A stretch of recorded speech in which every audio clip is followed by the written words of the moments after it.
Ffordd sydyn o liosi fo 5 yw i liosi fo 10 yn gyntaf a wedyn haneri. Enghraifft, i wneud 42 liosi fo 5, fydde liosi 42 yn gyntaf efo 10, sydd yn hawdd, 420, a wedyn haneri neu'r rhannu fo 2. A gan fod hanner o 42 yn 21, mi fydd hanner o 420 yn 210.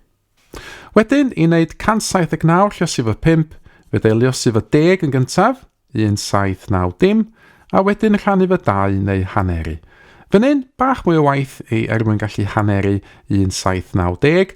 Os dwi'n hollti'r 1790 ma fel 1,000, adio 700, adio 90, be fydda neu wedyn fydd haneri bob un o hein yn unigol, sydd digon hawdd i wneud 500, 350, 45, a wedyn just adio hein i gael hanner 1790.